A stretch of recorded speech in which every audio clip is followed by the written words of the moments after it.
આંતર થાય ત્યાં સુધી ભાવ સૃષ્ટિ પરિવર્તિત પામતી નથી. ભાવ સૃષ્ટિનું પરિવર્તન ન થાય ત્યાં સુધી અંતર અવસ્થા સાથે જોડાણ થતું નથી. એની બહારના પદાર્થોનો રસ છૂટતો નથી.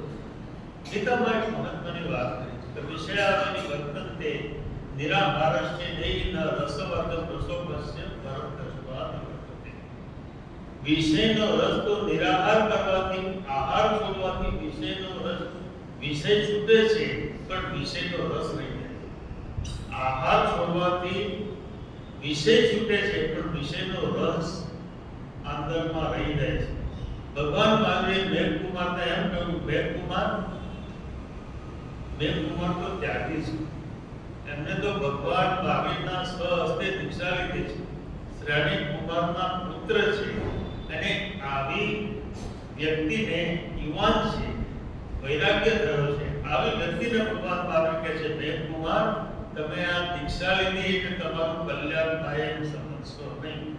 કારણ કે જ્યાં સુધી બુદ્ધિમાં વિષય વિકાર છે, ત્યાં મતિના યોગ જ્યાં સુધી એ તરફ ઘડેલા છે ત્યાં સુધી શાશ્વત તરફ દ્રષ્ટિ જઈ શકતી નથી. અને દ્રષ્ટિ નાશવંત તરફ દ્રષ્ટિ નાશવંતમાંથી છૂટે તો શાશ્વત તરફ જાય, પણ નાશવંતનો રસ છૂટ્યો નથી ત્યાં સુધી અવસ્થા આવતી નથી. એટલે કેવું કે મેરુ પર્વત જેટલો ઢગલો થાય એટલા હૃદયવર્ણ ઉત્પત્તિ ગ્રહણ કર્યા છતાં પણ તમારું કલ્યાણ થયું નથી. તો કલ્યાણનું કારણ વિચાર. આટલી મોટી વ્યક્તિને આટલા મોટા મહાપુરુષ જ્યારે આવો ઉપદેશ આપતા હોય ત્યારે એ એમને કહેવા કરતા આખા જગતને જણાવવાનો નિર્દેશ, આખા જગતને એ વાત એમને કરવી છે. ગોપાળુદેવને આ વાત કરવી છે. ગોપાળુદેવને આ કહેવું છે કે અંદરમાં ભાવ સૃષ્ટિમાં કેમ પરિવર્તન થયું. પૂરી જિંદગી ધર્મ ક્રિયાઓ કરી હોય, ધર્મના અનુષ્ઠાનો કર્યા હોય, છતાં પણ ભાવ સૃષ્ટિમાં કેમ પરિવર્તન થતું નથી. એની વિષયનો રસ કેમ છૂટતો નથી. વિષયનો રસ કેમ છૂટતો નથી એ વાત ગોપાળુદેવને ગોપાળુદેવ કહે છે, કર્મ એ જળ વસ્તુ છે. પહેલી વાત તો એ કહેવું છે એમને કે કર્મ એ જળ છે અને જળમાં શું હોઈ શકતું નથી. પહેલી વાત ગોપાળુદેવને એ કરવી છે કે કર્મ એ જળ છે અને જળમાં સુખ હોઈ શકે. તો જળ પદાર્થ ક્યારે પણ સુખ આપી શકે નહીં. જે આત્માને એ જળથી જેટલો આત્મબુદ્ધિએ સમાન, એટલે વ્યક્તિ જે રીતે પદાર્થ તરફ ઢળે છે, પદાર્થ વસ્તુ વ્યક્તિ અને સંયુક્ત, એના તરફ વ્યક્તિ આત્મબુદ્ધિએ ઢળે છે. એટલે એમાં આત્માપણું માને છે, એનો સ્વીકાર કરે છે. તેટલી જડતા, એટલી જીવનમાં જડતા પ્રાપ્ત થાય છે. ચૈતન્યનો બોધ વિલીન પામે છે અને જળનો બોધ શરૂ થાય છે. જળનો બોધ શરૂ થવાના કારણે અંદરમાં એ તરફ લક્ષ્ય રહે છે.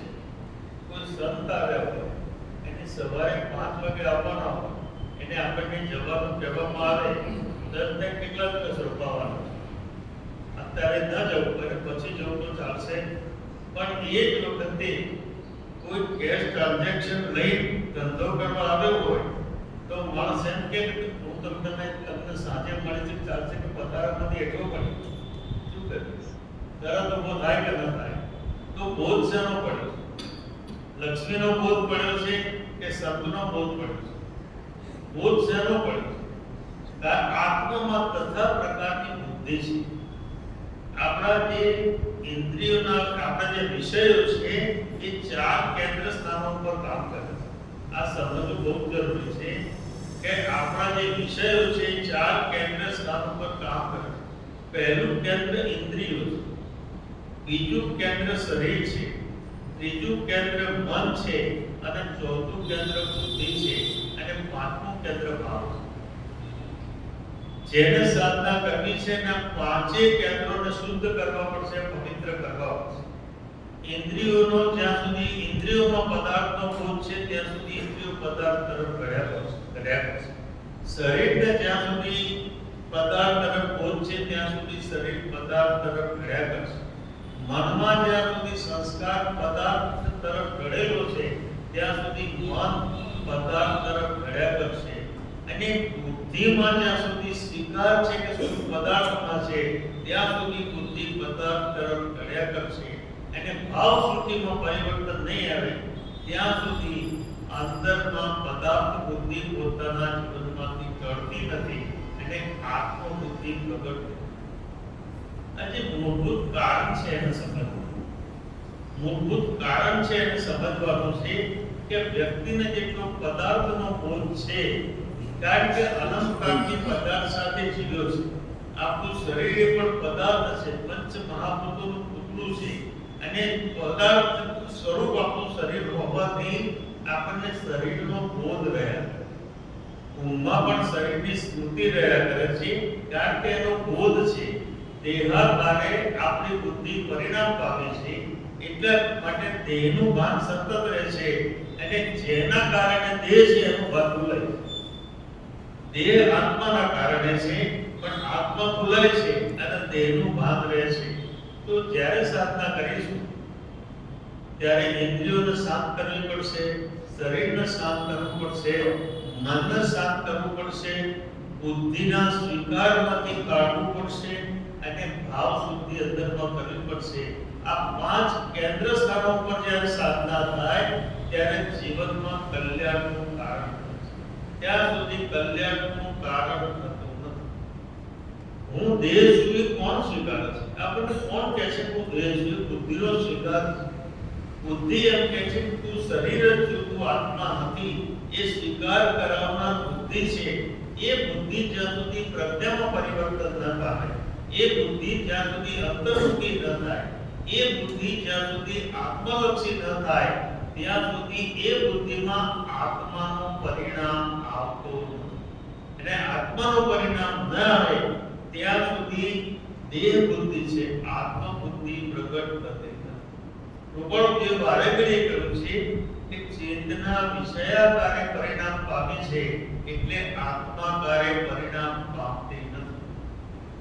તો એના માટે દ્રવ્યોની સ્વતંત્રતા પોતાના જીવનમાં સમજવી પડશે કે જળ ભાવે જળ પરિણમે ચેતન ચેતન ભાવ આપ આપ પલટે નહીં પલટે આપ પલટી આપ સ્વભાવ.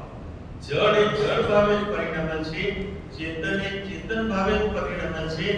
જેની જે અવસ્થા છે તેનું પરિણામ એમાં થાય છે. આનો સ્વીકાર કરવો પડે અને દ્રવ્ય પોતે સ્વતંત્ર છે એનો પણ સ્વીકાર કરવો પડે. એ સ્વીકાર જો પોતાના જીવનમાં આવે તો આપણો ઉપયોગ જે પદાર્થમાં કર્યો છે એ પદાર્થમાંથી છૂટી પરમ તત્વની યાત્રા કરે ત્યાં સુધી પરમ તત્વની યાત્રા થતી નથી. ત્યાં સુધી પરમ તત્વનો રસ છૂટતો નથી. ગીતામાં એક મધુર શ્લોક છે કે પ્રજહાતિ યદાગામાન યદાગામાન સર્વાન પાર્થ મનોગતા આત્મનેવ આત્મના કૃષ્ણ સ્થિત પ્રજ્ઞસ્તોચ્યતે. તમે સ્થિત પ્રજ્ઞ કોને કહો છો? તમે આત્મજ્ઞાની કોને કહો છો? તમે આત્મા અનુભવી કોને કહો છો? જેના મનમાં રહેલી તમામ વાસનાઓ જાગૃત, અર્ધજાગૃત ને અજાગૃત ત્રણેય મનમાં રહેલી વાસનાઓને જેને ભસ્મીભૂત કરી છે એને તમે આત્મા અનુભવી કહો છો ખરા? ભગવાન કૃષ્ણ નામ અમે 50% કામ થયું છે, ચોક્કસ કામ થયું છે, એને કામ ઘણું કર્યું છે પોતાના જીવનમાં પણ પૂરતું નથી. તો શું બાકી રહી જાય છે કે આ નેગેટિવ સાધના જગતમાં વિષય વસ્તુ ઘટના સંજોગ અને વ્યવસ્થાને છોડીએ નેગેટિવ સાધના છે. પણ તમે પોઝિટિવ સાધના કરી નથી. પોઝિટિવ સાધના એટલે આત્મનેવ આત્મના કૃષ્ણે. આત્માથી જ્યાં સુધી આત્માનો અનુભવ ન થાય ત્યાં સુધી અમે સ્થિત પ્રજ્ઞ કરતો છે. અમે સ્થિત પ્રજ્ઞ કહેતા નથી. જ્યાં સુધી આત્માથી આત્માનો અનુભવ ન થાય ત્યાં સુધી અમે સ્થિત પ્રજ્ઞ કહેતા નથી. એટલે સાધના બે ભાગમાં છે. એક બાજુ બહારમાં પદાર્થોનો ત્યાગ છે અને અંદરમાં પરમ તત્વની અનુભૂતિ છે. બે ભાગમાં સાધના થશે. માત્ર એટલી કૃપાળુદેવ કહ્યું કે ત્યાગ વિરાગ ચિત્તમાં થાય અને તેને જ્ઞાન. જેના ચિત્તમાં ત્યાગ અને વૈરાગ્ય નથી, ત્યાગ એ અભિવ્યક્તિ છે, વૈરાગ્ય એ ભાવ છે. આ સમજવા જેવું છે કે ત્યાગ એ વૈરાગ્યની અભિવ્યક્તિ છે. અંદરમાં વૈરાગ્ય થવો એનો અર્થ એ થયો કે પદાર્થ વસ્તુ વ્યક્તિને સંજોગ તરફથી આસક્તિ છૂટી જવી એને કહેવાય વૈરાગ્ય. મારા ગુણો છૂટી જવું એને કહેવાય વૈરાગ્ય. એ ચિત્તમાં બનતી ઘટના છે. એટલે કહ્યું કે ત્યાગ વિરાગ અને ચિત્તમાં, આ ચિત્તમાં ઘટના બને છે. વૈરાગ્યની ઘટના ચિત્તમાં બને છે, પણ ત્યાગ બહારમાં ઘટિત થાય છે. ત્યાગ એક કોઝ છે ને એક ઇફેક્ટ છે. કારણ અંદર છે, વૈરાગ્ય અંદરમાં પ્રગટ થાય છે, એની ઇફેક્ટ બહાર પડે છે, અને બહાર જ્યારે પડે છે ત્યારે પોતાના જીવનમાં ત્યાગ ઘટિત થાય છે. એ ત્યાગનો અર્થ એ છે કે અનગત પદાર્થો વચ્ચે રહેવા છતાં પણ એમની ચેતના પદાર્થોને સ્પર્શતી નથી, એને કહેવાય ત્યાગ. ત્યાગ એટલે વસ્તુ છોડી દેવું, ફેંકી દેવું, તોડફોડ કરવું એવી વાત નથી. અંદરમાં જ્યારે વૈરાગ્ય પ્રગટ થાય છે ત્યારે બહારમાં એ વૈરાગ્યની ધારાની પ્રબળ અને મજબૂત બને છે કે બહારમાં પદાર્થ સાથે એ અવસ્થા કરતી નથી, ઉપયોગ કરતો નથી, ને પદાર્થથી છૂટો ને છૂટો રહે છે. પદાર્થ હોય તો પણ છૂટો, અને પદાર્થ ન હોય તો પણ છૂટો. એ અપેક્ષામાં અપેક્ષાના આકાંક્ષા પોતાના જીવનમાંથી ચાલી જાય. અપેક્ષાના આકાંક્ષા પોતાના જીવનમાંથી વિલીન થાય. તો આ અવસ્થા જ્યાં સુધી પ્રાપ્ત ન થાય ત્યાં સુધી ઉપયોગ પાછો નહીં થાય. આપણો ઉપયોગ બહારમાં થયો છે. પદાર્થ, વસ્તુ, વ્યક્તિ અને સંજોગ, આપણો ઉપયોગ થયેલો છે. એ તરફ ઉપયોગ ઢળેલો છે. સાધના શું કરવાની છે? તો ઉપયોગ જે બહારમાં ઢળેલો છે એ ઉપયોગને પાછો વાળી પોતાના આત્મામાં ઠારવો, એ સાધના કરવાની છે. આટલું અંતર આપણે અનંત કાળમાં કાપી શક્યા નથી. અનંત કાળમાં સાધના કરી છે. બસ સાધન બાર અનંત કિલો તદ બી કछु ખાતા હજુ ન હતો. સાધનાના સાધનો અનંતવાર સેવ્યા છે, પણ જીવનમાં જે અવસ્થા પ્રાપ્ત થવી જોઈએ એ અવસ્થા પોતાના જીવનમાં પ્રાપ્ત થઈ નથી. એ પ્રાપ્ત ન થવાના કારણે જીવનમાં સમાધાન આવ્યું નથી, જીવનમાં શાંતિ આવી નથી, જીવનમાં સંતોષ આવ્યો નથી, એને જીવન આનંદપૂર્ણ બન્યું નથી. વ્યવહારમાં કોઈ પૂછે છે કે કેમ છો, તો આપણે કહીએ છીએ આનંદમાં છે. પણ આ વાસ્તવિક આપણી વાત નથી. વાસ્તવિકતા તો એ છે કે જ્યારે પૂછો ત્યારે કે આપ તો આનંદ છે, પણ આ પણ કે એટલે સમજવું મુશ્કેલીની શરૂઆત થઈ. અંદરમાં ક્યાંક ને ક્યાંક વ્યથા છે, વેદના છે, વ્યગ્રતા છે, ક્યાંક ચિત્તની વિક્ષિપ્તતા છે. આ બધું ચિત્તની અંદર પડેલું. એટલા માટે કૃપાળુદેવે ઘોષણા કરી કે ક્ષણ ક્ષણ ભયંકર ભાવ મરણે કાં અહો રાચી રહ્યો. પ્રત્યેક ક્ષણે આપણું ભાવ મરણ થઈ રહ્યું છે. એકમાંથી બીજામાં અને બીજામાંથી ત્રીજામાં આપણો ઉપયોગ કર્યા જ કરે છે. એક તરફ દ્રષ્ટિ જાય છે, તરફ દ્રષ્ટિ ફરી બીજા તરફ જાય છે, અને ભાવ મરણ કહે છે. આપણું ભાવ મરણ પ્રત્યેક ક્ષણે થઈ રહ્યું છે. એટલે શું થાય છે કે પદાર્થનો યથાર્થ બોધ થતો, પદાર્થનો યથાર્થ બોધ પદાર્થથી મુક્ત કરે, પદાર્થનો યથાર્થ બોધ પદાર્થથી મુક્ત કરે, પણ પદાર્થનો રાગ પદાર્થ તરફ ઢળેલા રાખે. અને પદાર્થ તરફ ઢળેલા રાખવાના કારણે વ્યક્તિ નિરંતર પોતાનું સમગ્ર જીવન પદાર્થને સમર્પિત કરે છે, પણ જેના કારણે પોતાનું શરીર છે એવા આત્માને સમર્પિત કરતો નથી.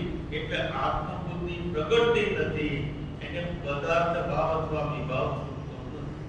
આ આપણા જીવનનું કારણ છે. તો અંદરમાં એ વિચાર કરવો છે, એટલે ચિંતન પ્રગટાવવું. સાધનાની ક્રિયાઓ કરતા કરતા જો આ ચિંતન ન પ્રગટે તો સાધનાનો હેતુ નહીં જણાય. સાધનામાં જે પ્રાપ્ત થવું જોઈએ પ્રાપ્ત નહીં થાય. માત્ર બહાર થતી ક્રિયાકાંડો દેખાશે, પણ અંદરમાં કોઈ પરિવર્તન પોતાના જીવનમાં આવે નહીં તો વર્ષો સુધીની સાધના કર્યા પછી પણ પોતાના જીવનમાં પરિવર્તન ના આવતું હોય તો એનો અર્થ એ ગયો કે આપણી સાધના તો કરી છે, જીવન તો દાવ પર લગાડ્યું છે, પણ કંઈક એવું કરવાનું રહી જાય છે કે જે આપણા જીવનને આનંદપૂર્ણ બનાવતું નથી, જે આપણા જીવનમાં સમાધાન ઉત્પન્ન કરતું નથી, જે આપણા જીવનમાં શાંતિ પ્રાપ્ત કરાવતું નથી. વ્યવહારમાં આપણે અભાવની પૂર્તિને શાંતિ કહીએ, જે નથી એ પ્રાપ્ત થાય એને આપણે શાંતિ કહીએ છીએ, પણ સ્વભાવની શાંતિ આપણે ઈચ્છીએ છીએ કે નથી ઈચ્છતા? અભાવની શાંતિ તો માણસે ઈચ્છી છે, પણ સ્વભાવની શાંતિ ઈચ્છી નથી. અભાવની પૂર્તિ થાય એને શાંતિ લાગે છે, એમ લાગે છે કે આટલું મળી જાય તો શાંતિ, પણ અશાંત તો એ રહેશે. અંદરમાં જો દુઃખ જુએ, પોતાના અંતરના ખૂણામાં જો જોશે તો અશાંતિ પડી હશે, અને અશાંતિ ઈચ્છાઓ, આશાઓ, અપેક્ષાઓ અને ગણતરીમાં પ્રગટ થશે. માણસ નિરંતર ગણતરીમાં જીવ્યા કરે છે, આયોજન પ્રયોજનમાં જીવ્યા કરે છે, કારણ કે અંદરમાં સ્વરૂપનો અનુભવ થયો નથી ત્યાં સુધી ચેતના બહારમાં રમ્યા કરશે, અંદરમાં ટકતી નથી. એના કારણે આત્મદશા પોતાના જીવનમાં પ્રાપ્ત થતી નથી. કૃપાળુ દેવનું એ કહેવું છે, કર્મ એ જળ વસ્તુ છે. પહેલા તો સ્વીકાર કરવો પડશે કે કર્મ એ જળ વસ્તુ છે. જે આત્માને એ જળની જેટલો આત્મબુદ્ધિએ સમાગમ છે, એમાં જેટલો આત્મભાવ છે એટલું મારાપણું પેદા થાય છે, અને જેટલું મારાપણું એટલો સંસાર. આપણો જેટલું મારાપણું એટલો આપણો સંસાર. તો આત્મબુદ્ધિએ સમાગમ છે, તેટલી જડતાની અને અબોધતાની તે આત્માને પ્રાપ્ત. અબોધતા એટલે બોધનું પ્રાપ્ત ન થતી. એનો એટલો થયો કે પદાર્થનું યથાર્થ સ્વરૂપ હજુ જીવનમાં સમજમાં આવ્યું નથી, અને કદાચ બુદ્ધિમાં સમજાયું છે તો જીવનમાં સાકાર થયું, પોતાના અંતરમાં સાકાર થયું નથી. એટલે નિરંતર વ્યક્તિ પદાર્થ તરફ દોડાય છે. પદાર્થની દોડ એની રોકાતી નથી. એવી મહાપુરુષો એમ કહે છે કે પદાર્થો પુણ્યના કારણે મળે છે કે પ્રયોગના કારણે મળે છે? પદાર્થો જે પ્રાપ્ત થાય છે એ કોના કારણે પ્રાપ્ત થાય છે? પદાર્થો મળે છે પૂર્વકર્મ અથવા પુણ્યના કારણે મળે છે, પણ પરમાત્મા પુરુષાર્થના કારણે મળે છે. અને પુરુષાર્થ કરવો એટલે શું? પુરુષાર્થનો ટૂંકો અર્થ કહેવો હોય તો એટલો જ છે કે જે ઉપયોગ પદાર્થમાં ઢળ્યો છે એ ઉપયોગને પદાર્થમાંથી પાછો વાળી પરમ તત્વ તરફ ઢાળવો, આટલી યાત્રા આપણા જીવનમાં કરવાની. એટલે ઉપયોગનો બહિર્મુખી દશામાંથી અંતર્મુખી દશામાં ઢાળવું, આટલું જીવનમાં કરવાનું છે. એ થઈ શકતું નથી. બીજું બધું ઘણું બધું બીજા સાધન શરૂ કર્યા, બીજા સાધન તો ઘણા કર્યા, પણ જે કરવાનું હતું એ રહી ગયું. બધી જ રસોઈ બનાવી પણ મીઠું નાખવાનું ભૂલી ગયા. એ રસોઈનો સ્વાદ કેવો આવશે? એ રસોઈનો સ્વાદ જેમ આવી શકતો નથી, એમ જ્યાં સુધી ઉપયોગ અંતર્મુખી ન થાય ત્યાં સુધી એ જીવનનો સ્વાદ આવી શકતો નથી. અને જીવનનો સ્વાદ આવતો નથી એટલે વ્યક્તિ ડાયવર્ઝનમાં છે. બહારના સુખ સ્વરૂપ છે, પદાર્થમાં, વસ્તુમાં, વ્યક્તિમાં, સાધનોમાં, સંયોગોમાં, અનુકૂળતાઓમાં. પણ કોને જોઈએ છે? આ શરીરને જોઈએ છે કે આત્માને જોઈએ છે? આત્માને તો આકર્ષણની જરૂર નથી, આ શરીરને જોઈએ છે. એટલે જ્યાં સુધી દેહાધ્યાસ છે ત્યાં સુધી વૃત્તિ બહારમાં ઠરે છે, ત્યાં સુધી વૃત્તિ અંતર્મુખી થઈ શકતી નથી. અને અંતર્મુખી થતી નથી તો અંતરની દશા પોતાના જીવનમાં પ્રાપ્ત નથી, અને સમાધાન પોતાના જીવનમાં પણ એ કહે તેટલી જડતા એટલે બહારમાં ઠરવું, ઉપયોગને બહારમાં રાખવો. જેટલો ઉપયોગમાં બહાર એટલી જડ બુદ્ધિ અથવા જડતા. અને એટલે અબોધતા એટલે આત્મબોધ અંદરમાં પ્રાપ્ત થતો નથી, વાસ્તવિક બોધ અંદરમાં પ્રાપ્ત થતો નથી. અબોધતાની તે આત્માને પ્રાપ્તિ હોય છે, કેમ અનુભવ થાય છે. કૃપાળુદેવનું એવું કહેવું છે કે અમારો પણ અનુભવ છે. અમે એમ કહેતા નથી કે આ શાસ્ત્રીય વાતો છે, પણ અમારો અનુભવ છે. એક વખત આત્માના અસંખ્ય પ્રદેશોમાંથી એક પણ પ્રદેશનું જો સુખ પ્રાપ્ત થાય તો જીવનના બધા જ સુખો ચાખા પડી જશે, પદાર્થના બધા સુખો છૂટી જશે. એમ કહે છે કે આત્માના એક પ્રદેશમાં કેટલું સુખ છે, આત્માના એક પ્રદેશમાં કેટલું સુખ છે, તો કે જગતના તમામ સુખો ભેગા કરો એ સુખોથી અનંત ગણું સુખ આત્માના એક પ્રદેશમાં છે. તો આત્માના આખા પ્રદેશમાં, બધા પ્રદેશમાં કેટલું સુખ છે? અનંત સુખ અંદરમાં પડે, અનંત સુખ, અનંત આનંદ અંદરમાં પડેલો છે. અને એ વખતે અનુભવ થયા પછી નજર નજરાય છે, અને નજર નજરાય છે એટલે નજર અથવા ઉપયોગ આત્માને છોડી બહાર જઈ શકતો નથી. જ્ઞાની પુરુષોનો ઉપયોગ કેમ બહાર જતો નથી? કારણ કે એમની નજર નજરાયેલી છે, એટલે ઉપયોગ આત્મામાં ઠર્યો છે, એટલે ઉપયોગ હવે આત્મામાંથી બહાર જઈ શકતો નથી. ઉપયોગ આત્મામાંથી બહાર જઈ શકતો નથી એટલે અનુભવ નિરંતર પોતાની આંતરિક અવસ્થાનો અનુભવ કરે છે.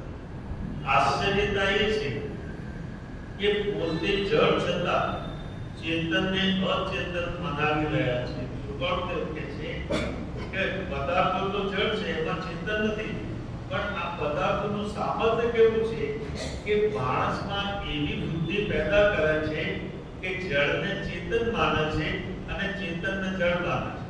એવી બુદ્ધિ એનામાં પેદા કરવાની ક્ષમતા જળ તરફ ઢળવાના કારણે આપણા જીવનમાં પેદા થાય છે. એટલે અંતર અવસ્થા સાથે આપણું અનુસંધાન થઈ શકતું નથી. અને જીવનની વેદનાઓ ત્યાં સુધી જ છે જ્યાં સુધી ઉપયોગ અંતર્મુખી થયો નથી. ત્યાં સુધી જેવો ઉપયોગ અંતર્મુખી થયો, જગતની અંદર સુખ અને આનંદ સિવાય બીજું કંઈ હશે, બીજું કંઈ જીવનમાં હશે જ નહીં. આંતરિક પ્રાપ્તિ થયા પછી તો પોતે જળ છતાં ચેતનને અચેતન બનાવી રહ્યો છે. ચેતન ભાવ ભૂલી જઈ તેને સ્વ સ્વરૂપ જ માને છે. આ ચેતન પોતાનો ચેતન ભાવ ભૂલી જાય છે અને ભૂલાવાના કારણે બહારનું જે સ્વરૂપ છે એને જ પોતાનું સ્વરૂપ માની લે છે.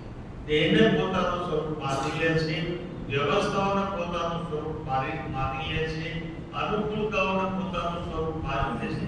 એમ જ રાજ્ય છે અને એમ જ જીવન આખું પૂરું થાય છે. એમ કે છે આ જગતમાં એક પણ ભોગ એવો નથી જે આપણે ભોગ્યો નથી. આ જગતમાં એક પણ ખૂણો એવો ખાલી નથી જ્યાં આપણે પડદાની રાખ ન પડી હોય. આપણે એટલા બધા જીવન પર કર્યા છે કે જગતના ખૂણે ખૂણે આપણા પડદાની રાખ પડી છે. અને જગતનો કોઈ ભોગ એવો નથી કે વ્યક્તિએ જીવનમાં ભોગવ્યો ન હોય, પણ છતાં અતૃપ્તિ કેમ, છતાં વ્યક્તિ કેમ અતૃપ્ત છે? બધું મેળવવા, મોર દેન, હજુ વધાર છે, એનાથી સમાધાન નથી, પણ એ નથી એમાંથી જે ધારા આવે છે, ધારા એ આવે છે વર્તમાન ધારા નહીં, છે એની ધારા નહીં, પણ નથી એની ધારા. મારી પાસે શું નથી એ વ્યક્તિને પૂછો તો ખબર હશે, પણ એમ પૂછો તારી પાસે શું છે તો કે એ ખબર નથી. જે છે એની સ્મૃતિ નથી, પણ નથી એની સ્મૃતિ છે. કારણ કે જીવન આપણું નકારાત્મક થઈ ગયું છે, નેગેટિવ થઈ ગયું છે. જીવનની જરૂરિયાત માટે તો સાધનો ઓછા સાધનોની જરૂર છે.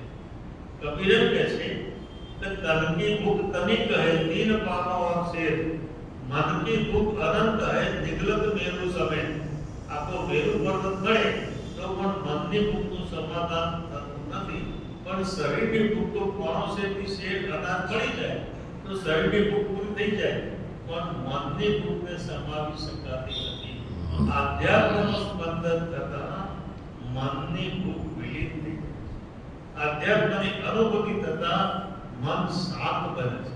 આધ્યાત્મની અનુભૂતિ થતા મન અંતર્મુખી બને છે. અને આધ્યાત્મની અનુભૂતિ થતા મન ચૈતન્યમાં વિલીન થઈ એવી અવસ્થા પ્રાપ્ત થાય છે કે અંદરમાં એક પણ વિકલ્પ ઉઠતો મન લય પામે, વિલીન થઈ જાય છે.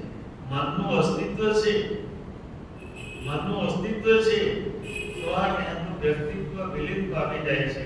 એટલે પદાર્થો તરફની દોડ પોતાના જીવનમાંથી છૂટી જાય છે. જેટલા અવતારી પુરુષો થયા, જેટલા અવતારી પુરુષો થયા, તીર્થંકરો થયા, એમના જીવનમાં પદાર્થોની ખોટ હતી. એમને સંસાર ત્યાગ શું કરવા પડ્યો? પદાર્થોની ખોટ હતી માટે ત્યાગ કર્યો કે અનર્ગત પદાર્થો વચ્ચે જ્યારે સમજાયું એમના જીવનમાં, પદાર્થનો બોધ થયો કે પદાર્થમાં સુખ નથી, પદાર્થ સુખ આપી શકે નથી, ત્યારે એમના જીવનમાં વૈરાગ્ય પ્રગટ થયો. અને વૈરાગ્ય પ્રગટ થયો એટલે પદાર્થ સાથેની એકાત્મ બુદ્ધિ છૂટી ગઈ. એકાત્મ બુદ્ધિ છૂટી ગઈ એટલે પદાર્થ જીવનમાં હોવા છતાં છૂટી ગયા તો રસ તૂટી ગયો, અને રસ તૂટી ગયો અને બીજી બાજુ વૈરાગ્ય પ્રગટ થયો. એટલે આવા મહાપુરુષો ખુલ્લા પગે વલ્કલના વસ્ત્રો પહેરી વનની વાટે નીકળ્યા છે. અને શિયાળા, ઉનાળા અને ચોમાસામાં પૂર્ણ નગ્ન અવસ્થામાં, એટલે કપડા પણ શરીર પર ના હોય એવી સ્થિતિમાં નિરંતર ધ્યાનની યાત્રા કરી, નિરંતર ધ્યાનની યાત્રા કર્યા છે. આપણે તો ભાગ્યશાળી છીએ કે એસીને રૂમમાં ધ્યાન રાખવું, એસીને રૂમમાં ધ્યાન રાખવું નથી, કારણ કે ધ્યાન એસીનું કરીએ છીએ, પરમાત્માનું નહીં. અંદરમાં વિચાર પ્રગટાવવો, એના વિચાર વિવેકપૂર્વક શાંત ભાવે સુપર્ણ શકે છે. આ બધાના વિચાર શાંત ચિત્તે એક ખૂણામાં બેસીને જીવે કરવા પડશે. આમાં મારે શું ને મારે શું એનો વિચાર પોતાના જીવનમાં કરવો પડશે. ચેતન ભાવ ભૂલી તેને સ્વ સ્વરૂપ જ માને છે. જે પુરુષો તે કર્મ સંયોગ અને તેના ઉદયે ઉત્પન્ન થયેલા પર્યાયોને સ્વ સ્વરૂપ નથી માનતા. હવે એવા પુરુષોની વાત કે કર્મના સંયોગે પ્રાપ્ત થયેલા સંજોગો, અનુકૂળતાઓ, લક્ષ્મી, વ્યક્તિઓ, સાધનો, વ્યવસ્થાઓ, કર્મના સંયોગે જે પ્રાપ્ત થઈ છે એ પ્રાપ્ત થઈ છે, પણ એમને પોતાની માની નથી. પ્રાપ્ત થવી એક વાત છે, પ્રાપ્ત થવી એ પુણ્ય યોગ છે, પણ પોતાની માગવી એ વર્તમાનની યોગ છે.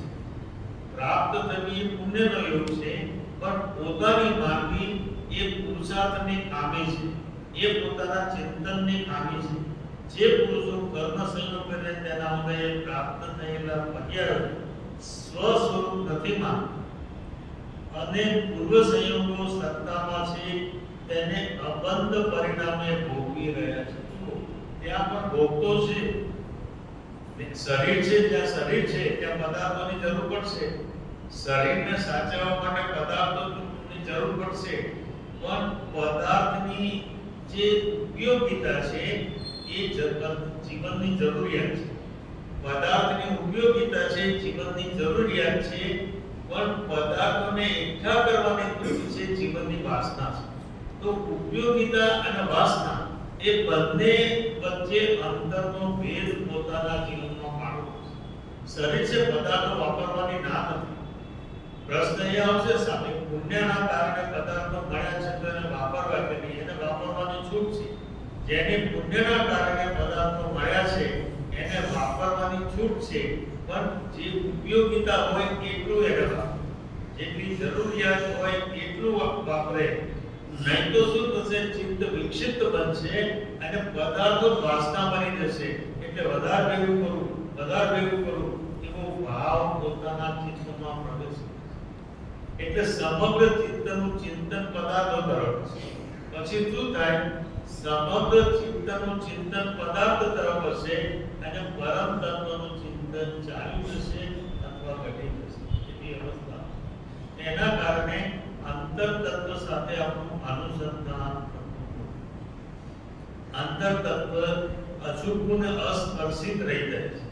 કારણ કે એ તરફ આપણો જતો નથી, ખરતો નથી, સ્થિર થતો નથી. એના કારણે અનુભૂતિના દ્વાર ખુલતા નથી. તો કર્મ સંયોગ અને તેના ઉદય ઉત્પન્ન થયેલા પર્યાયોને સ્વ સ્વરૂપ પ્રતિમા અને પૂર્વ સંયોગોમાં તેને અબંધ પરિણામ ભોગવી રહ્યા, તેને અબંધ પરિણામે ભોગવી રહ્યા છે. એ ત્યાં પણ ભોગવટો છે. સામાન્ય અર્થમાં વિચાર કરીએ તો એક સંસારી વ્યક્તિ છે ને એક મુનિ છે. એક સંસારી વ્યક્તિ છે ને એક મુનિ છે. તો ભોગ સંસારીનો વધારે છે કે મુનિનો વધારે? મુનિને કેટલા ઘરની રસોઈ મળે? ઘણા ઘરની રસોઈ મળે. અને જે સારામાં સારી અને શ્રેષ્ઠ હોય એ રસોઈ ભાવથી લોકો મુનિને વરાવશે કે નહીં વરાવે? પણ સંસારીને કેટલા ઘરની રસોઈ મળે? એક જ ઘરની. મુનિને કેટલા ઘરની રસોઈ મળે? અનેક ઘરની. તો ભોગવટો સંસારીનો વધારે છે કે મુનિનો વધારે?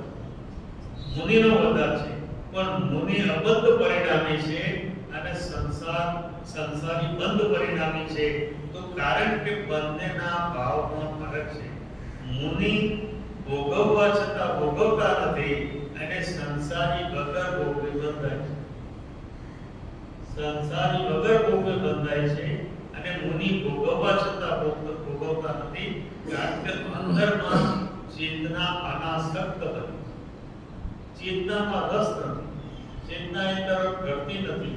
મળ્યું તો પણ ઠીક, ન મળ્યું તો પણ ઠીક. કારણ કે એમને જે સુખ છે એ સુખ પદાર્થના કારણે નથી પણ પરમ તત્વના કારણે. અને પરમ તત્વના કારણે સુખ પ્રાપ્ત થાય છે એટલે એમની દ્રષ્ટિ પરમ તત્વ તરફ છે, પદાર્થ તરફ નથી.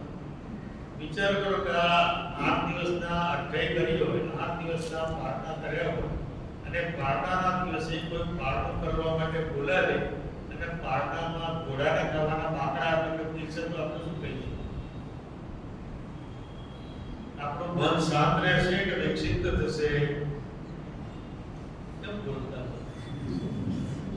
આપણું મન શાંત રહેશે કે વિક્ષિપ્ત થશે? ભગવાન મહાવીરને 6 મહિનાના ઉપવાસ, 6 માસના ઉપવાસ છે. સતત ધ્યાનમાં રહ્યા છે, ઉત્સર્ગ અને પરિસર વચ્ચે રહ્યા છે. સંગમ દેવી એક સમય પર એમને ચેન પડવા દીધું નથી એવી અવસ્થામાં રહ્યા છે. 6 માસ પછી પારણું આવ્યું છે અને પારણામાં ઘોડાને ખવડાવવાના પાકડા પોતાના ભિક્ષામાં મળે છે.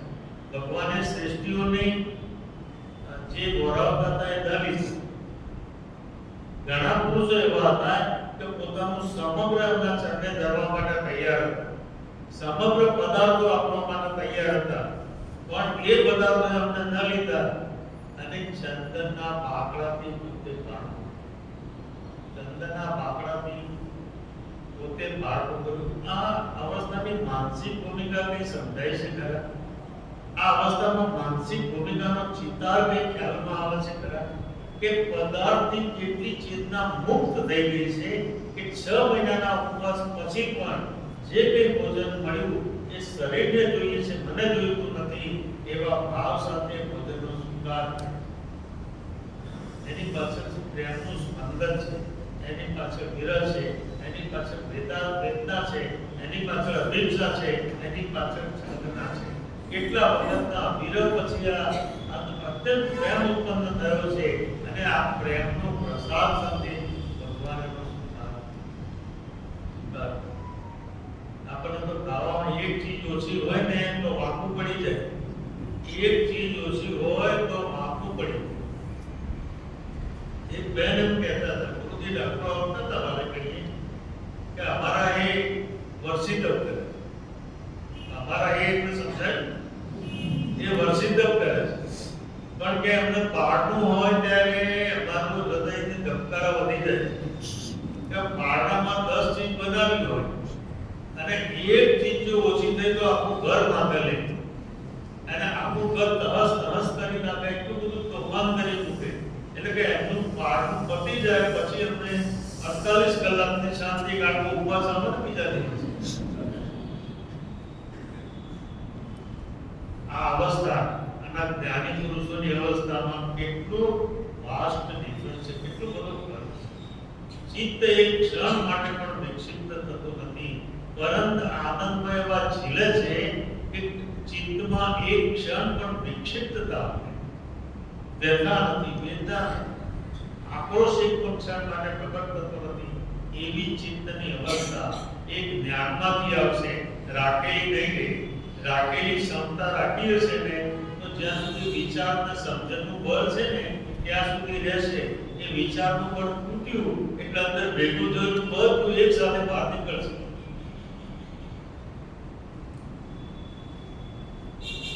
ઉદય ઉત્પન્ન થયેલા પર્યાયને સ્વસ્વરૂપ નથી માનતા અને પૂર્વ સંયોગો સત્તામાં છે. પૂર્વ સંયોગો સત્તામાં છે તેને અબંધ પરિણામે ભોગવી રહ્યા છે. એ ભોગવવા છતાં જ્ઞાની ભોગવી છૂટે છે, અજ્ઞાની વગર ભોગવે બંધાય છે. જ્ઞાનીની કળા એ છે એ ભોગવી છૂટે છે, અજ્ઞાની વગર ભોગવે બંધાય છે. એમ કે છે કે જ્ઞાનીના એક શ્વાસોશ્વાસમાં અનંત કાળના કર્મો એક શ્વાસોશ્વાસમાં ખતમ થઈ જાય. અનંત કાળના કર્મો એક શ્વાસ અને ઉશ્વાસની અંદર અનંત કાળના કર્મો અંદરમાં ઉઠી જાય છે. આ જ્ઞાન દશાનું મહાત્મ્ય છે. આ એની આંતરિક અવસ્થા છે, એની આંતરિક ભૂમિકા છે. આ ભૂમિકા પ્રાપ્ત ન થાય ત્યાં સુધી જીવનમાં સમાધાન અને આનંદ આવી શકતો નથી. એ આત્માઓ સ્વભાવની ઉત્તરોત્તર ઉર્ધ્વ શ્રેણી પામી, આવા આત્માઓ જે અબંધ પરિણામી છે એ ઉત્તરોત્તર ઉર્ધ્વ શ્રેણી પામી શુદ્ધ ચેતન ભાવને પામશે. એટલે વિતરાગ ભાવ પ્રાપ્ત. દિવસે દિવસે એમનો વિતરાગ ભાવ વધતો જાય છે. દિવસે દિવસે વિતરાગ ભાવ અંદરમાં વધતો જાય. આમ કહેવું સપ્રમાણ છે. કારણ કે અતીત કાળે તેમ થયું છે, ભૂતકાળમાં એમ થયું છે, વર્તમાન કાળે કેમ થાય છે અને અનાગત કાળે એટલે આવનારા કાળમાં પણ આ દશા પ્રાપ્ત થવાની છે. અબંધ પરિણામે ભોગવી જ્ઞાની પસાર થાય છે. અબંધ પરિણામ ભોગવવા છતાં અભોગી, ભોગ છતાં અભોગી એવી જ્ઞાનીની દશા છે. એનું જીવંત ઉદાહરણ કૃપાળુ દેવ છે. આપણી સામે જીવંત ઉદાહરણ કૃપાળુ દેવ છે. એ સંસારમાં હોવા છતાં પણ અભોગી હતા. સંસારમાં હોવા છતાં પણ અભોગી હતા અને સંસારમાં હોવા છતાં પણ વિરક્ત હતા. પણ જે ચેતનામાં તીવ્ર મુમુક્ષુતા પ્રગટ થઈ હોય એ અમને ઓળખી શકે એમના કાળમાં. નહીં તો એ ચેતના ઓળખવી અતિ કઠિન છે. કારણ કે અંતરની અવસ્થા છે, આંતરિક અવસ્થા છે. બહારમાં એ અવસ્થાઓ અભિવ્યક્ત નથી, પણ મુમુક્ષુ એ અવસ્થાને જાણી શકે. બાકીના એ અવસ્થાને જાણી પણ શકતા નથી અને ઓળખી પણ શકતા નથી. એ તો પોતાના જેવા સામાન્ય સમજે. જ્ઞાની પુરુષોને પોતાના જેવા સામાન્ય સમજે છે, પણ જેનામાં મુમુક્ષુતા પ્રગટ થઈ છે એટલે અમને કહ્યું મુમુક્ષુના નેત્રો મહાત્માને ઓળખી એની અંતર અવસ્થા ઓળખાય છે. કોઈ પણ આત્મા ઉદયી કર્મને ભોગવતા સમત્વ શ્રેણીમાં પ્રવેશ કરી અબંધ પરિણામે આ બહુ મહત્વની વાત છે. કોઈ પણ આત્મા ઉદય કર્મનો પ્રત્યેક સમયે ઉદય થઈ રહ્યો છે. એવું નથી કે આપણા જીવનમાં એક સરખી ધારા ચાલે છે. પ્રત્યેક સમયે જુદા જુદા કર્મનો ઉદય થાય છે. પણ જે કર્મની પરંપરા છે એના કારણે એક ધારું દેખાય છે. જેમ કે વ્યક્તિને સુખ મળ્યું હોય અને સતત સુખનો અનુભવ કરતો હોય તો એક ધારું દેખાય છે. પણ એ સમયે સમયે ઉદયમાં આપણી કર્મની ધારા છે. એ સમય સમયે પુણ્ય ઉદયમાં આવે છે એટલે એક સરખું જણાય છે. તો આવા ઉદય કર્મને ભોગવતા પણ પોતે ક્યાં છે તો કે સમત્વ શ્રેણી. પોતે સમત્વ સમતાને સમજવા દે છે. સમત્વ શ્રેણી એટલે સમતા. સમતા એટલે ઉપયોગ જ્યારે આત્મામાં કરે છે, ઉપયોગ જ્યારે આત્મામાં સ્થિર થાય છે, ઉપયોગનું આત્મામાં થવું એ વખતે ચિત્તની જે દશા એને કહેવાય સમતા. એ સમતા છે. રાખેલી સમતા એ વૈચારિક સમતા છે. આપણે વૈચારિક શાંતિ રાખી શકીએ પણ ક્યાં સુધી રહેશે? વિચારનું બળ હશે ત્યાં સુધી જ રહેશે. વિચારનું બળ તૂટશે એટલે સમતા જશે અને આપણો સંદર્ભ આવી જશે. પણ જ્ઞાની જે સમતા આવે છે સ્વભાવમાં ઠરવા માટે, સ્વભાવમાં ઠરવાના કારણે સમતા પ્રાપ્ત થાય છે અને એ સમતાની ચિત્તમાં કરતી અભિવ્યક્તિ એનું નામ સમતા.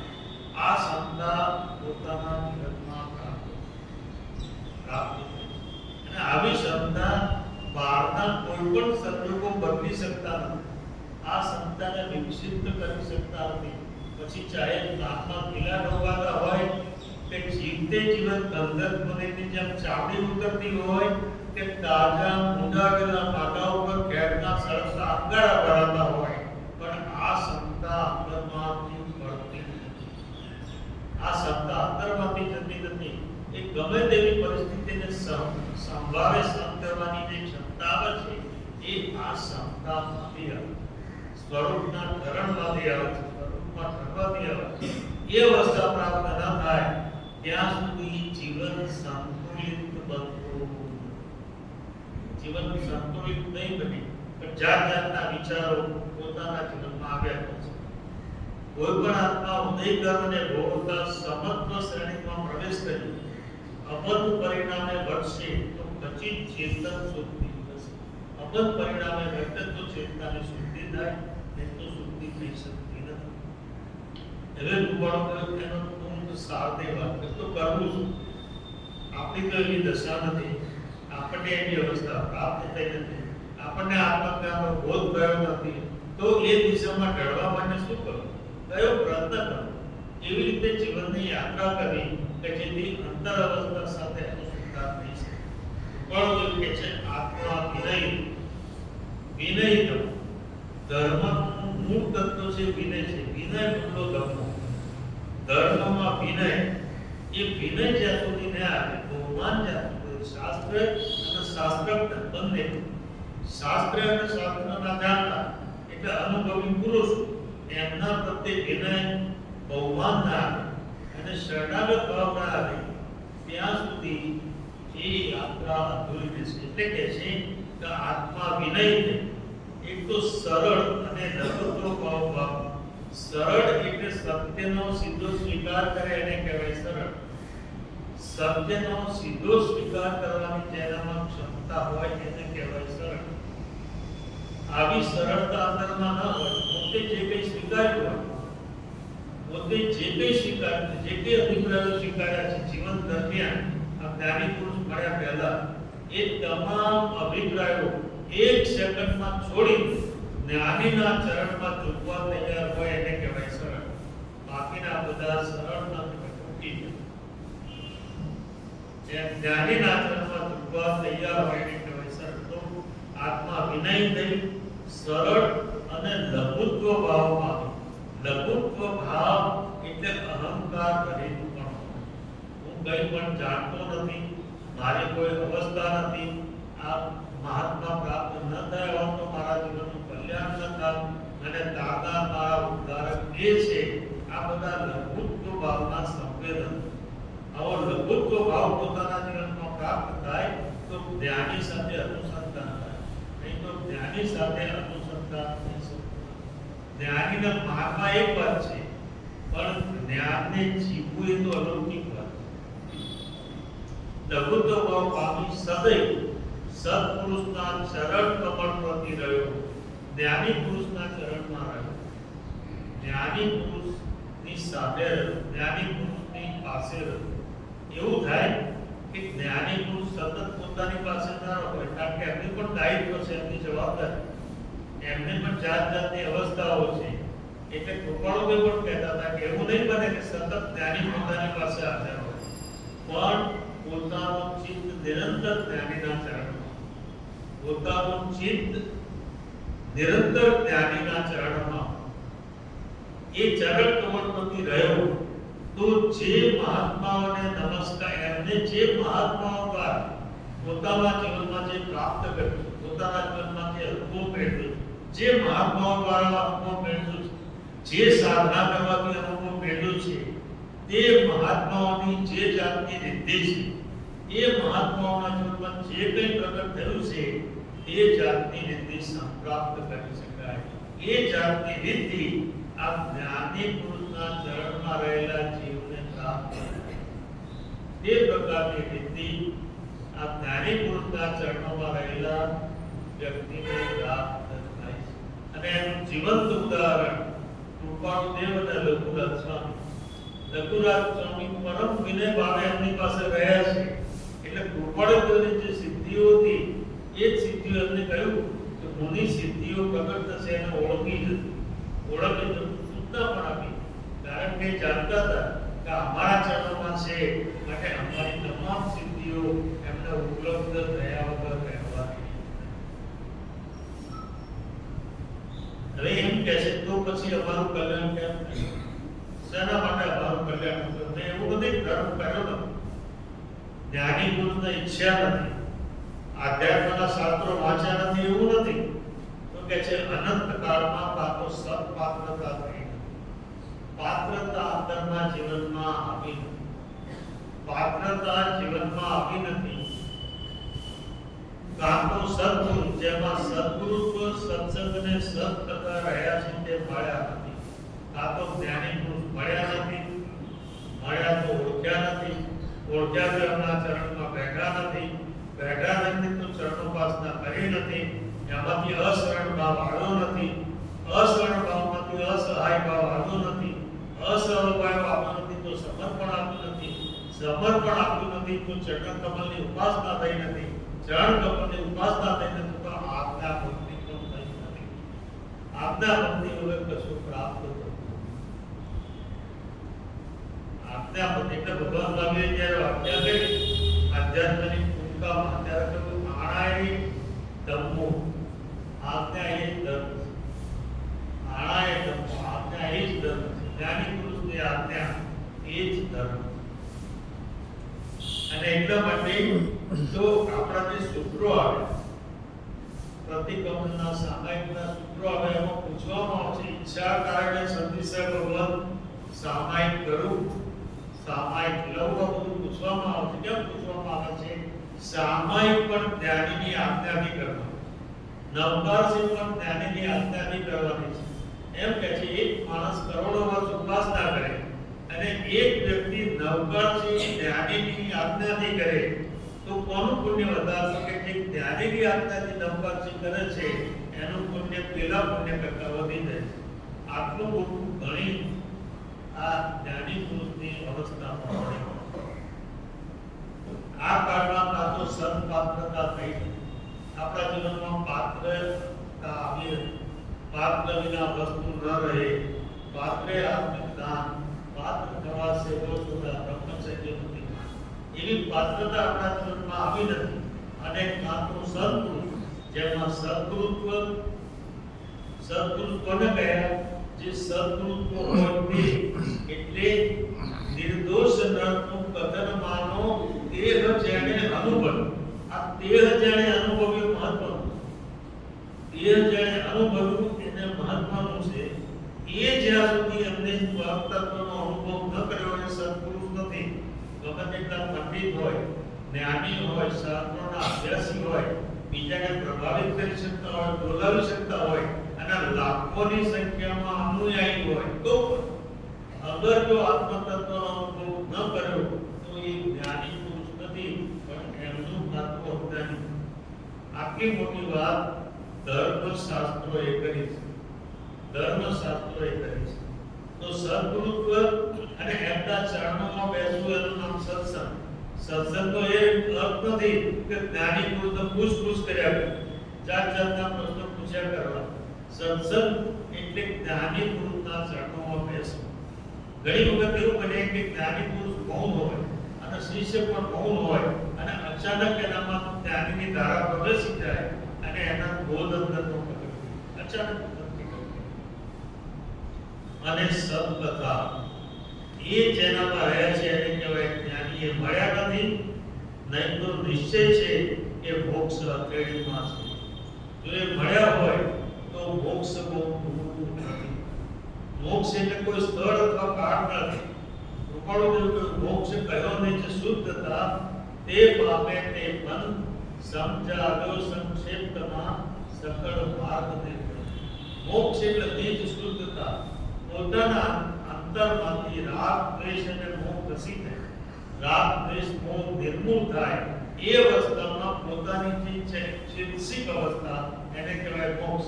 પછી એ સંસારમાં હોય તો મોક્ષ, સંન્યાસમાં હોય તો મોક્ષ અને સિદ્ધ શિલા ઉપર હોય તો મોક્ષ. અનુભૂતિ એક સરખી છે, અનુભૂતિમાં કોઈ ફરક નથી. એ જે મોક્ષમાં ભગવાનોએ કહ્યું ને, અહીં અમે સિદ્ધની અનુભૂતિ કરી છે, માટે સિદ્ધશીલા. સિદ્ધશીલા કેમ કહીએ છીએ? અહીં અમે સિદ્ધત્વની અનુભૂતિ કરી છે. એને સમાપatti યોગ કહે છે. સમાપatti યોગ એટલે જ્ઞાની પુરુષના અંદરમાં જે દશા વેદાય છે અને જેનું ધ્યાન કરે છે અને જે દશા વેદાય છે, એ બંનેનું વેદન એક સરખું થાય, એને કહેવાય સમાપatti યોગ. એ સમાપatti, એ દશામાં એ અવસ્થાનો અનુભવ જ્ઞાનીને થાય છે. જેનામાં જ્ઞાન પ્રગટ થયું છે એનામાં એ અવસ્થા પ્રાપ્ત. તો એ મળ્યા નથી, નહીં તો નિશ્ચય છે કે મોક્ષ અથેળીમાં છે, તો મોક્ષ દૂર નથી. અને ઈશ્વર પ્રાપ્ત ભારા એટલે સિદ્ધ પૃથ્વી, એટલે પૃથ્વી ઉપર રહેલા વ્યક્તિની સિદ્ધ દશા. એ ત્યાર પછી છે, ત્યાર પછી પ્રગટ થયા વગર રહેતી નથી. કારણ મોક્ષ એની અથેળીમાં છે. મોક્ષ પોતાની પાસે એક વખત સ્વરૂપનો અનુભવ થઈ જાય એટલે મોક્ષનો અંશ એને પ્રગટ થઈ ગયો. એ મોક્ષમાં એને પ્રવેશ કરી દીધો. હવે માત્ર થોડું અંતર બાકી છે, ચારિત્ર માન્યનો અંતર બાકી છે, બાકી તો એનો મોક્ષમાં પ્રવેશ થઈ ગયો. સમ્યક દર્શન થતાની સાથે ધ્યાન પરિશુદ્ધ થાય છે, પણ ચારિત્રના અંશો પૂરવાના બાકી છે. એટલે પછી જ્ઞાની પુરુષમાં ચારિત્રના અંશો પૂરવાના શરૂ થાય છે અને સીધા ચોથેથી 12ને ગુણગાળે એ પહોંચી જાય છે અવસ્થા પ્રાપ્ત. સિદ્ધ પૃથ્વી અને ત્યાર પછી છે એને સર્વશાસ્ત્ર પણ સંમત છે. આને બધા જે જ્ઞાની પુરુષોના શાસ્ત્રો છે સંમત છે. કારણ કે એ 100 જ્ઞાનીનો એક મત અને એક અજ્ઞાનીના 100. એક અજ્ઞાની એક વાત, કારણ કે એને જોયું નથી એટલે એની આજુબાજુમાં વાત કરશે કે એની 100 વાત છે, પણ 100 જ્ઞાની એક જ વાત કરશે. એની વાત ત્યારે કોઈ જુદી હોઈ શકતી નથી. સિદ્ધ પૃથ્વી ત્યાર પછી છે એને સર્વશાસ્ત્ર પણ સંમત છે. મનન કરશો. આ ઉપરનું કહે છે કે ચિંતન કરો, ખાલી સાંભળે તૂટી ન જશો. આનું ચિંતન કરવાથી અંતરધારામાં સમજાશે, એ જ્ઞાન ખુલ્લું થશે, અંદરમાં પોતાને એનો અહેસાસ થશે અને સમજાશે કે જીવનમાં કરવા જેવું આ છે. તો યાત્રા શરૂ થશે.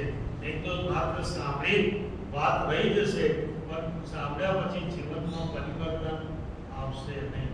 તો મનન કરશો અને આ કથન તિકાળ સિદ્ધ છે. આ કથન કડેકાળ માટે સિદ્ધ થયેલું છે. એટલે અમે અમારી વાત કહીએ છીએ એમ નથી, અમારા અનુભવમાંથી આવેલી આ ધારા છે. અને જેટલા જ્ઞાની થઈ ગયા, પૂર્વે થઈ ગયા જ્ઞાની અને પછી થનારા જ્ઞાની, એમના અંતરમાંથી પણ આ વાત જ આવવાની છે, બીજી વાત આવવાની નથી. માટે તમે હર્ષપૂર્વક સ્વીકાર કરી આ દશાને પ્રાપ્ત કરો એવો કૃપાળુનો સંદેશ આ પત્રમાં એમને આપ્યો છે. અને એના શીર્ષકમાં પણ નિરાગી પુરુષોને નમસ્કાર, જેમના જીવનમાંથી રાગદ્વેષ, નિરાગી મહાપુરુષોને મહાત્માઓને નમસ્કાર, જેમના જીવનમાંથી રાગદ્વેષની પરિણતિ ચાલી ગઈ છે અને જેઓ મુક્ત બન્યા છે, એમને નમસ્કાર કરી આ પત્રની શરૂઆત કરી છે. અને આ પત્રમાં જેમને નમસ્કાર કર્યા છે અને એમને જે સિદ્ધિ મેળવી છે એ મેળવવાનું રહસ્ય પણ આ પત્રમાં આટલી બધી કૃપા આપણા ઉપર કરી અને આપણને આ પત્ર મળ્યો એ જેમને સંગ્રહિત કર્યો એમને પણ ધન્યવાદ છે, અને જેમને આ પ્રગટ કર્યો એમને પણ ધન્યવાદ છે. અને આપણા સુધી પહોંચ્યો અને આપણે એના ઉપર વિચિત કરી શક્યા એ પણ